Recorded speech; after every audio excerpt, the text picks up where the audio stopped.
علیکم، capital 51 news کے ساتھ میں حسین جمال۔ سب سے پہلے ہیڈ لائنز۔ وزیر اعظم عمران خان نے پاکستان سٹیزن پورٹل پر 2 بیوہ بہنوں کی دہائی کا نوٹس لیتے ہوئے additional deputy commissioner revenue Rawalpindi کے خلاف انکوائری کا حکم دے دیا۔ وزیر اعظم نے چیف سیکرٹری پنجاب کو 31 مئی تک انکوائری رپورٹ دینے کی ہدایت کر دی۔ وزیر اعظم آفس اور کابینہ ڈویژن نے وفاقی کابینہ کے تمام امور کو ڈیجیٹلائز کر دیا۔ وزیر اعظم کی زیر صدارت وفاقی کابینہ کا اجلاس کل ہوگا۔ اجلاس میں سیاسی، معاشی اور پارلیمانی امور کا جائزہ لیا جائے گا۔ کابینہ اجلاس میں وزیر خارجہ شاہ محمود قریشی فلسطین کے معاملے پر بریفنگ دیں گے۔ وزیر اعلیٰ خیبر پختونخوا محمود خان نے بھیس بدر کر ڈی سی آفس پشاور کے اچانک دورے کے دوران لائسنس برانچ کے اہلکاروں کو رشوت لیتے رنگے ہاتھوں پکڑ لیا۔ انہوں نے رشوت لینے والے 2 اہلکاروں کو معطل کر دیا اور انکوائری کے احکامات جاری کر دیے۔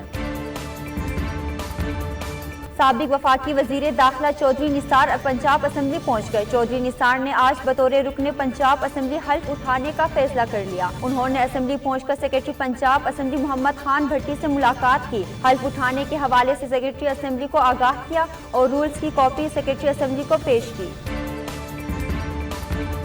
ترجمان سندھ حکومت مرتضی وہاب نے سٹی کورٹ میں ویکسینیشن سینٹر کا افتتاح کر دیا۔ اس موقع پر انہوں نے کہا کہ کورونا وائرس کا پھیلاؤ روکنے کے لیے عوام کو حکومت کے ساتھ تعاون کرنا ہوگا۔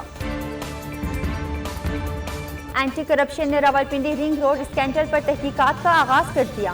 D G anti corruption Punjab Muhammad Gohar نے تحقیقاتی ٹیم تشکیل دے دی جو قانونی، تکنیکی اور معاشی ماہرین پر مشتمل ہے۔